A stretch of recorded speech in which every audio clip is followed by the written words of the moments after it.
Hello students, welcome back to my channel. इस video में हम डिस्कस करेंगे 2.4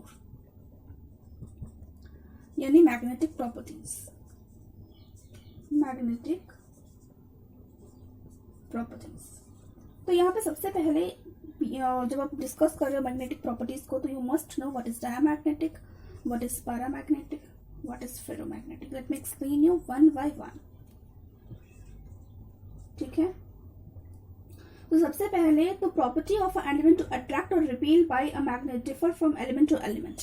यानी अगर हम मैग्नेटिक प्रॉपर्टी की बात करें तो it is that kind of property to attract और रिपेल एलिमेंट, जो कि डिफरेंट एलिमेंट में वेरी करता है। डिफरेंट एलिमेंट का अलग होता है, किसी का ज्यादा हो सकता है, किसी का कम हो सकता है, किसी में हो सकता है कि अट्रैक्ट करे ही ना।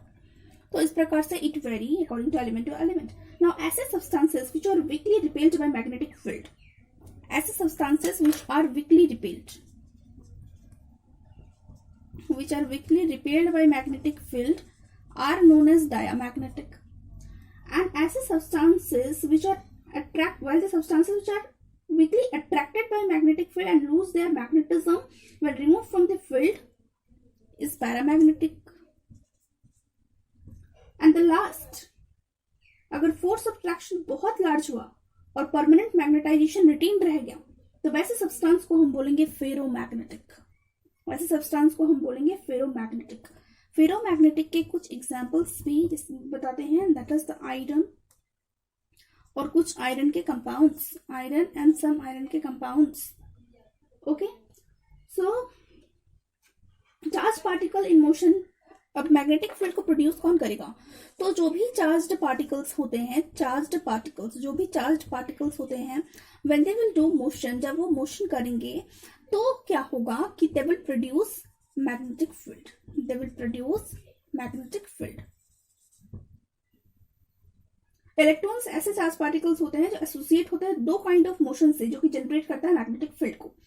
ठीक है, अगर हम pre wave mechanical point of view से हम देखेंगे तो इलेक्ट्रॉन्स जो है वो रिटार्ड भी हो सकता है, small sphere of negative charge which will spin round axis, and then वो कंप्लीटली क्लासिकल कंसिडरेशंस फॉर्म कर सकता है। और इससे फिर वो चार्ज क्या प्रोड्यूस कर देगा? मैग्नेटिक मोमेंट को प्रोड्यूस कर देगा। तो मैग्नेटिक प्रॉपर्टीज किसी भी इंडिविजुअल एटम का या किसी भी इंडिविजुअल आयन का, it will result from some combination of two properties, and that is the inherent spin movement of electron। दो चीज पे वो डिपेंड करेगा। It will depend on two things. सबसे पहला जिस चीज पे वो डिपेंड करेगा, it will be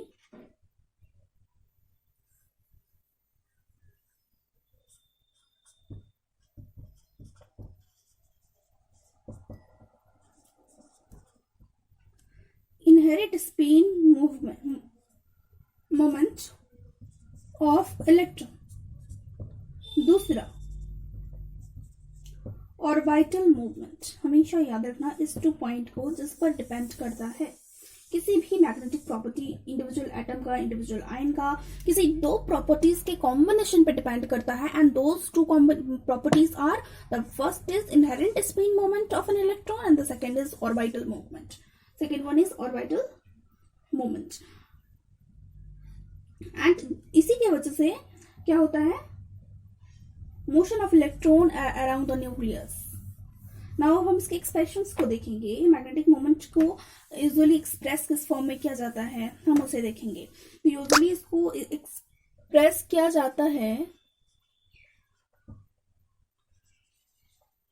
bore magnetron unit से, जिसको कुछ एक्सप्रेशन से हम लिखते हैं, and that expression is written on the board.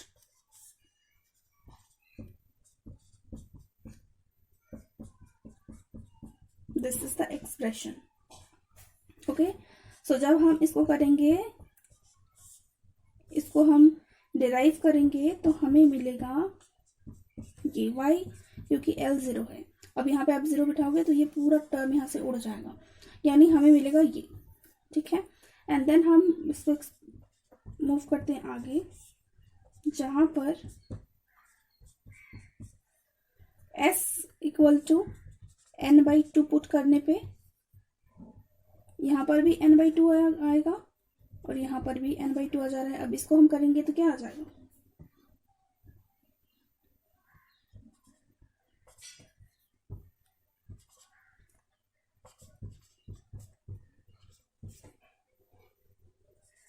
n+2 आ जाएगा and this will be your final formula, जहाँ पे आपका n है नंबर ऑफ अनपेयर्ड इलेक्ट्रॉन। इस फॉर्मूले से हम सॉल्व करेंगे क्वेश्चंस को, इस फॉर्मूले से हम निकालेंगे।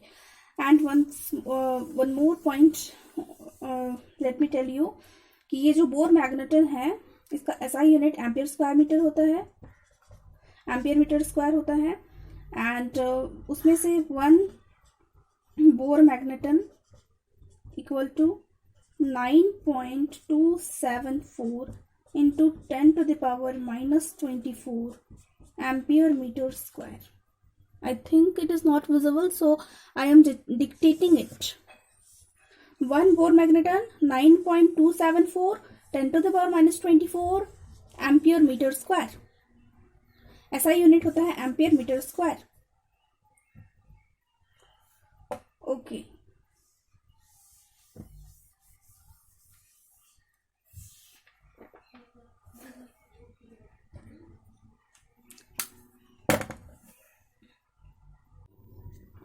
ओके नाउ आप अपनी बुक को खोलिए एंड फिगर नंबर 2.8 को देखिए. Measurement of molecular paramagnetism using a Gouy balance.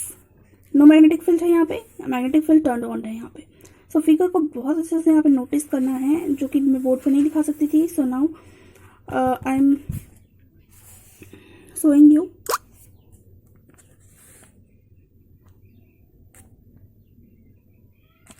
Okay now moving toward your last table, that is the table number 2.4. not last table of this book but last table of my lecture, क्योंकि मैंने अपने lecture में सबसे last में इसी को explain किया है, जहाँ क्लियरली आपको यहाँ दिख रहा होगा कि electronic configuration according to the basis of ion है, फिर अनपेयर्ड इलेक्ट्रॉन्स है एंड मैग्नेटिक मोमेंट. जैसे कि मैंने कहा कि किस फॉर्मूले से हम निकाल सकते हैं, उसकी यूनिट क्या है, उसकी डेरिवेशन क्या है, already I have explained you. So based upon it यहाँ पे हम कैलकुलेट करेंगे और एक होगा एक्सपेरिमेंटल वैल्यू. तो सबसे फर्स्ट वन का क्या हो गया, सबसे फर्स्ट वन का एक अनपेयर्ड इलेक्ट्रॉन था. सो एन वहाँ पे जो फॉर्मूले में था √n+2 में वो अनपेयर्ड इलेक्ट्रॉन था, तो यहाँ पे एक है तो उसको हम पुट अप करेंगे तो हमारा कैलकुलेटेड वैल्यू आएगा 1.73 एंड 1.75 एक्सपेरिमेंटल वैल्यू. ठीक उसी तरह से जहाँ पर अनपेयर्ड इलेक्ट्रॉन 2 है, जहाँ पे 3, 4, 5, 6 मतलब वट एवर इट इज, तो हम उस √n+2 में अनपेयर्ड इलेक्ट्रॉन n की जगह पे इसको पुट करेंगे and then we will get some calculated value और ये होगा उसका experimental value. So in this way कोई भी क्वेश्चन आए तो आपको सॉल्व करना है. I don't think there is a need for explanation of this chart. This is the only chart that you will just go over it. Means आपको याद करने की भी जरूरत नहीं, कोई एक्सप्लेनेशन की भी जरूरत नहीं, बिकॉज जब भी क्वेश्चन आएगा you will have to focus on that derived formula and you have to put that unpaired electron in place of n and then you have to solve. So that's all for this video. मिलते हैं next video में. Thank you everyone.